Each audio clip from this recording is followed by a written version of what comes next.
সোনার বাংলা 24/7-এ আপনাদের সকলকে স্বাগত জানাই। হিরণের আত্মসহায়কের বাড়িসহ 3 জায়গায় তল্লাশি পুলিশের। ছুটে এলেন বিজেপি প্রার্থী শুভেন্দু অধিকারীর পর এবার ঘাটালের বিজেপি প্রার্থী হিরণ চট্টোপাধ্যায়।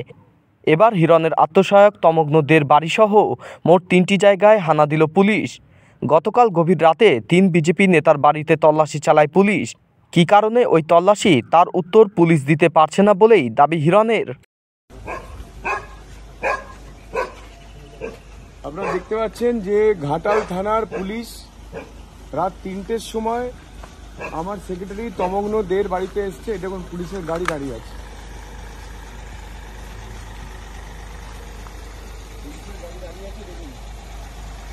ঘাটাল থানার ওসি গাড়ির মধ্যে বসে আছেন।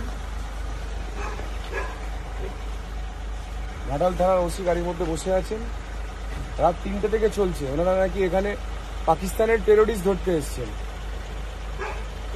পাকিস্তানের টেরোরিস্ট ধরতে এসছেন এমন মনে হচ্ছে। দেখুন কত গাড়ি,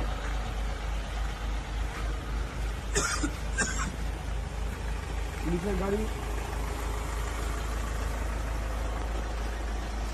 গাড়ি, চারিদিকে পুলিশে 6 লাখ। পুলিশও ক্লান্ত হয়ে ঘুমিয়ে পড়েছে, শুয়ে পড়েছে। দেখুন ক্লান্ত হয়ে শুয়ে পড়েছে, আর পারছে না। সব নিষ্পাপ নির্দোষ মানুষগুলোকে এইভাবে আক্রমণ করতে এসছে। আর ঘাটালের অভিনেতা সাংসদ তার পিয়ে সোনা চুরির কেস গুজরাটে, পুলিশ তাকে অ্যারেস্ট করতে যায়নি। আশা কর্মীকে চাকরি দেওয়ার নাম করে টাকা তুলেছিল, তাকে অ্যারেস্ট করতে যায়নি।